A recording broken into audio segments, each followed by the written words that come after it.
Blessed to be here at the Blue Wire Studios in the lobby of the Wynn Hotel in Las Vegas. This is David Meltzer with Entrepreneurs, the Playbook. I am so excited to have one of my favorite talents. You know, as Liz Claman, started to interview people, started with a Yankee, actually. Jim Leyritz and I had an Angels radio baseball show. Nice. And, you know, I could always talk, but I really didn't understand media and how to interview someone, how to make it interesting, not interested. And I was playing around with it, and I watch people like you to understand how exactly do you bring out the best. And it's like a coach, right? How do we bring the best out of people?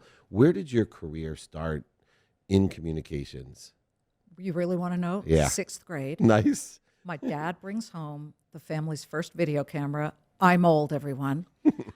He brought it home, and I have 4 siblings. Instead of being the one to want to pretend that she was Barbara Streisand or, you know, some race car driver, I forced all of my siblings to pretend they were the celebrities, and then I would do the interviews. So cool. And I knew then, OMG, I really, really want to do this. But in high school... Were you the middle child, by the way? No, I was the 4th daughter, Okay. and then there are 4 girls, and then my little brother, Brooke. We call him Jesus because he finally arrived. Yeah. And I have 3 girls and baby Jesus as well. oh, that's Yeah, wonderful, he's isn't 11. it? He will grow up to Or be baby oops. Baby oops also worked. I hope he's listening again. Well, my dad really wanted a boy, and then he got Brooke and was like, okay, not so much. No, we love him. He is our baby, and we flutter around him like butterflies. Oh. But I was the 4th daughter, and I forced everybody to call me the baby princess. But oddly, I acted anything like but the baby princess. I wanted to get out there and work and be that person who was on the scene of the explosion or the fire or the drug bust. It was as if I were born with it, which is strange because my dad was a surgeon, world-renowned surgeon, and my mom was a formerly trained theater actress from the Royal Academy of Dramatic Art in London, Shakespearean theater actress. Wow. And I wanted to be at the mudslide Right. or the Mayonnaise Festival, either one. You know, I mean, I would cover anything. And I used to pretend I was a reporter. So it really began there. But I ended up getting my radio FCC license one summer when I did a summer at Andover Academy. You know, my mom said, I want the California kids to have the Eastern education, whatever that meant, Mom. And I got that FCC third-class radio license. And in high school, I did my thing. I was editor of the yearbook staff, always media sort of focused. But in college, I took one course at Berkeley called television journalism. And it was taught by a professor named Andrew Stern, who had worked at ABC News in the 70s and 80s. And he told stories that made me believe that while the pen is mightier than the sword, television, which with its reach, had the power to be mightier than everything when it came to journalism. And so I marched into my local CBS station, KCBS in Los Angeles, and I applied for an internship. They said, everything's taken except the one in the, you know, the news library where we would clip out newspaper clippings. This was pre-computer. They still had typewriters, David. I'm with you. I'm right with I you. learned how to research stories, and I worked with reporters. And at the time, the reporters were Ann Curry, Paula Zahn, Pat O'Brien, sports, Jim Lampley. They were all there All my doing local guys. news, and they said, you got to go to the Midwest. So I sent my tapes, and I got Columbus, Ohio, third-rated station, WSYX, which was great because it gave me the chance to learn and take chances and really start from the ground up in the 34th largest market. And it takes a lot of practice. It takes a lot of interviews. It takes a lot of research in order to get good at this. And one of the fearful things I have about helping people with media training or speaking training is that I have a philosophy, and I'd love to hear your opinion of it. I believe that 10% of the people, no matter what you say, will love you. Like, literally, it's just a frequency thing that you can stand on a stage or sit in an interview, and 10% of your audience is going to send you, you are amazing. And some will even tell you you changed their life, even if you sat there and said, the. I truly believe this. And then I truly also believe that 99% of all statistics are made up, so around 10%. But 10% of the people will hate you. Even if you're the most brilliant Einsteinian expression of God coming through you, like Sadhguru or Deepak Chopra, 10%. But it's the real professional that can resonate with the other 80%. And, it takes a lot of practice. There is technique.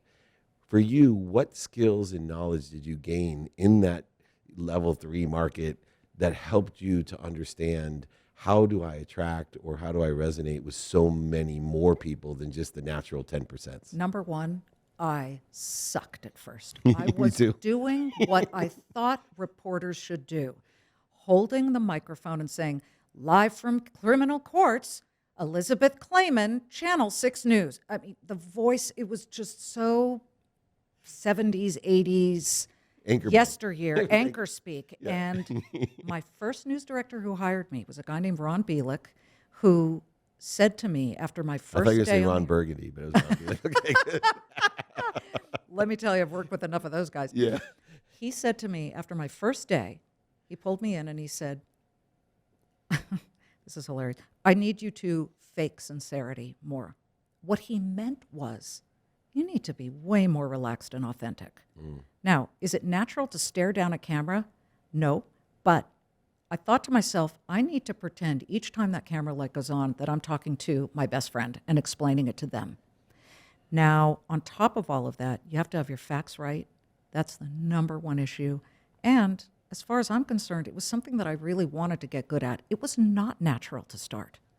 I wasn't automatically so comfortable, but he showed me that you have to just be authentic. And it's okay to say, you know what, this may be a dumb question, but when are they going to open this blockade? I know that the toxic spill is still being cleaned up, but we got a lot of people watching who are dying to get through that road.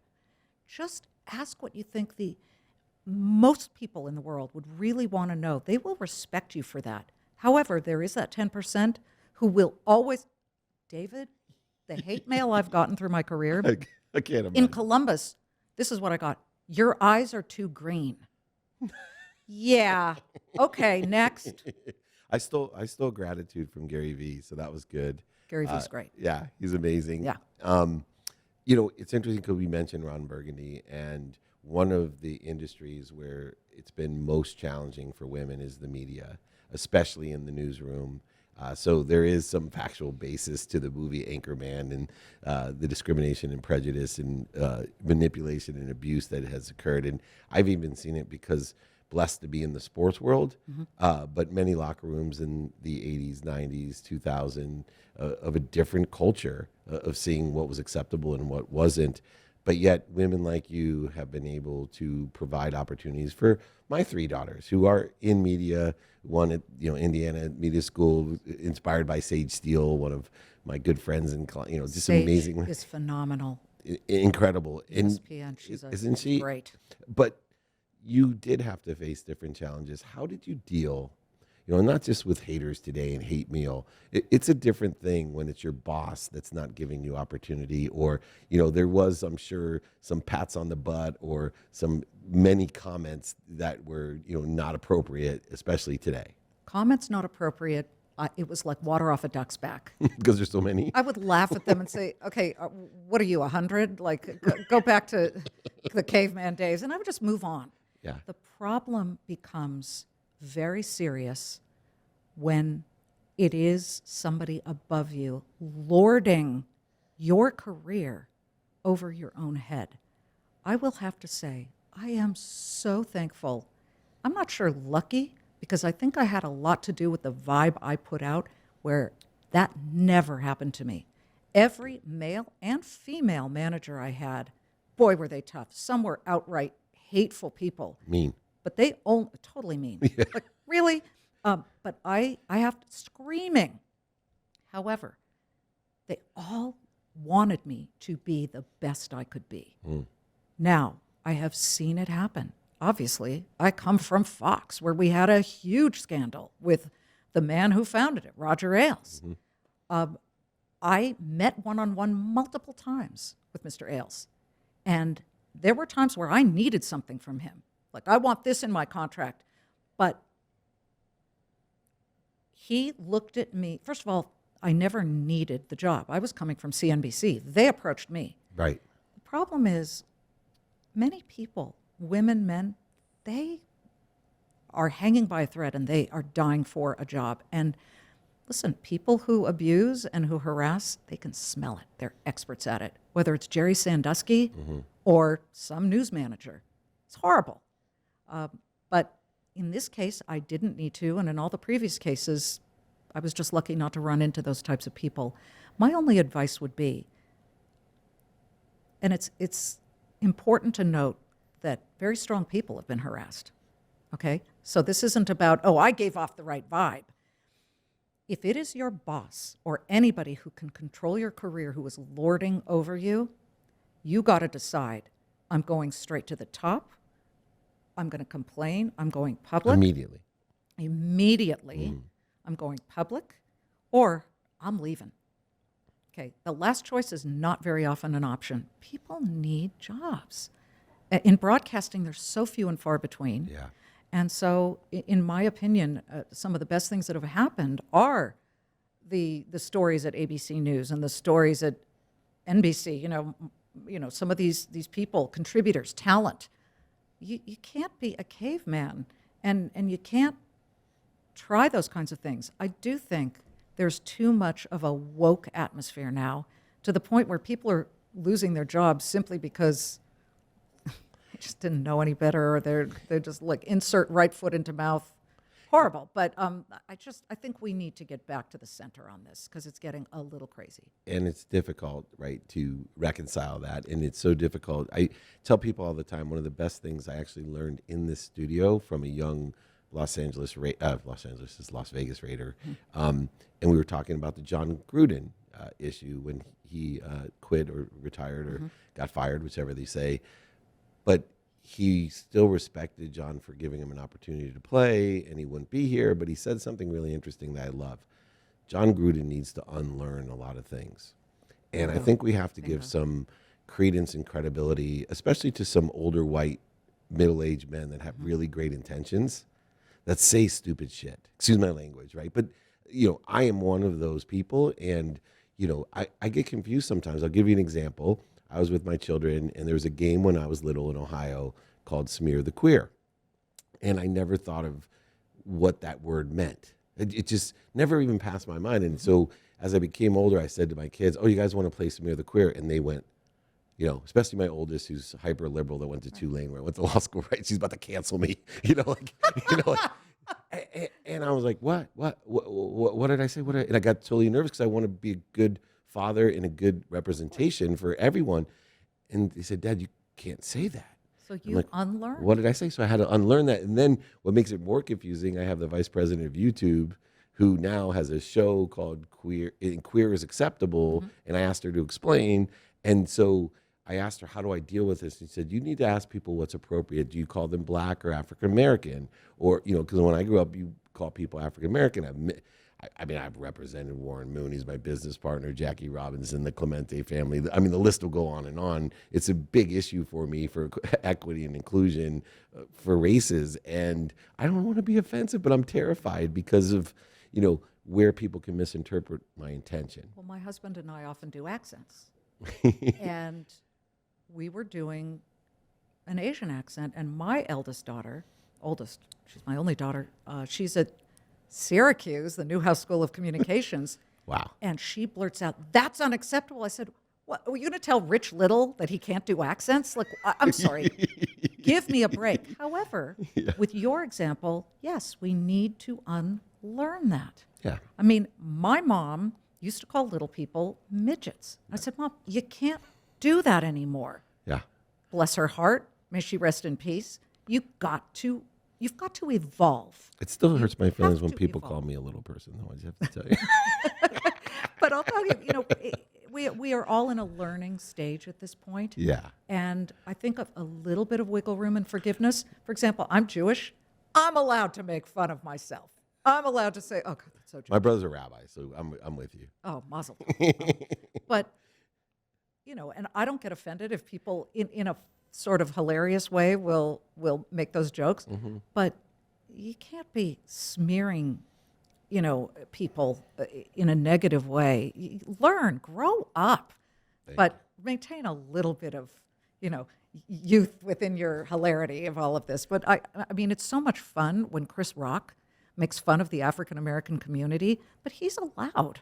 Right. He is allowed. And so I think that that's kind of a good rule to have. And everything swings, as you know. We're old enough that the pendulum swings from one way to another, and hopefully we learn more and more lessons as it swings so that we can stay at neutral and we can learn from each other. I always say, if we can learn to appreciate the differences, don't focus on we're all the same. We're not all the same. We're just denying the truth. But if we can learn to appreciate the differences like we appreciate how we're similar, we're going to have a lot better time. Now, you are a parent as well. Yes. And, there's a lot of lessons we learn by interviewing people, by having these shows. And I find myself sometimes wanting to project the lessons that I learned from a day onto my 3 daughters or my 11-year-old son. What's your perspective on parenting, and how has your occupation contributed or deterred from you being a parent? Well, I remember a couple of years ago when that book, Battle Hymn of the Tiger Mom, came out, which was basically about how this Asian professor at Yale was hard as nails on her 2 daughters, didn't let them have play dates. They had to practice. I mean, it was almost, to me, abusive, but that was part of their culture. And I remember calling up Warren Buffett, who I've gotten to know very well, and saying, Warren, I am so laid back as a mother. Like, am I doing the wrong thing? I'm too Californian. Yeah. And he said, oh, God, no. Don't be a tiger mom. Love your kids, engender a curiosity within them. Don't always say yes, but don't always say no. My dad, Dr. Morris Claman, used to say, when you become a parent, you're given 2 piles. One pile is yeses and one pile is nos. And you only have a certain number, same exact amount. If you use up the no's too early, they won't be around to hear the yeses because you will have been too strict. If you use up the yeses too early and too often, when you say no, they won't take it seriously. He also said, it is so hard as a parent not to look at your children as blind people tapping their way toward a manhole. You want to put a pillow down. You want to grab them back. Let them fall. Let them fall. Let them make a mistake here and there. That is the hardest thing to do as a parent. But failure, as I've learned from interviewing so many entrepreneurs and brilliant business people, failure is a must when it comes to building your character. And you can't look at it as a negative, because sometimes success is nothing more than standing at the very top of a mountain of failures. So I try and put that through with my kids, but David, I'm failing. I mean, can I just be honest here? My kids, I'm like, man, I would not want to be stuck in the Holocaust with you, because they're whining and complaining. This hurts, something's pulling. And I'm like, what if this was a survival issue, for crying out loud? And they're like, where's my Evian water? I mean, I don't know. Can you raise your kids underprivileged? Again, one last thing that my dad used to say, he grew up extraordinarily poor, son of Russian Jewish immigrants in Canada, 9 children. He slept in the bathtub because they didn't have enough beds. They would put pillows down in the bathtub. Okay, sob story. But he became this world-renowned surgeon, and he said, I gave you kids every advantage except disadvantage. Yeah. And you talk to people who've made it to the top, a lot of them fought harder because they didn't have all the advantages we did. Yeah, when I speak around the world, first question a lot of times is, who here grew up poor? Because I had a single mom, 6 kids, 5 boys and a girl, all went to the Ivy Leagues except for me, and I did okay. But I look at people, I say, who here grew up poor? Half people raise their hand. I said, I feel sorry for the rest of you. And I tell my children all the time, the one thing I can't teach you that I wish I could was what it was like to have nothing. I had nothing to lose, and I had nothing. Disadvantage. Yeah, and I wish you could do that. But the interesting thing, last question, when we talk about this pain, setbacks, failures, and mistakes, which we both get to delve into these stories often with entrepreneurs and small business and large business people, there has to be a relationship with faith and mistakes, failures, and setbacks and pain. I am not that religious as my brother and my mom, and everyone grew up very Jewish, but I believe that in order to understand pain, setbacks, and failures, you have to believe 2 things: that there's something bigger than you, and that which is bigger than you loves you more than your mom loves you. And this changed my whole perspective in business, because when pain set back, and I lost over $100 million. I don't know if you know that. I went bankrupt in 2008. Well, how do I not? Of course I know that. Yeah. But without this faith that I have now and the understanding, I wouldn't be able to, I think, even move on or be promoted or protected by my mistakes. And that's a valuable lesson, that you don't have to have disadvantage to teach your children. How important is your hope or faith or positive perspective, however you want to define it, spiritually, emotionally, religiously, I don't care. But is it important in business to have some sort of faith that may or may not be based off of what I think, but something similar to that? I am going to admit something that I've never admitted in public. I think I've prayed twice in my life. Seriously. I have a natural world explanation for just about everything. Now, growing up Jewish, we studied the 10 plagues, for Passover, and I'd say, oh, blood in the water, that was a red clay erosion upstream. Firstborn of the Egyptians smote, that was a plague. That was like the pandemic that we're experiencing. There's a natural explanation for everything. The burning bush, okay, maybe a lightning bolt hit a tree. It's very hard for me as a journalist to believe in a lot of that mystical, religious, stuff that is written. I've never read the Bible. I was bat mitzvahed, but there have been times in my life where something happened at really crucial moments where I believe there is a natural force.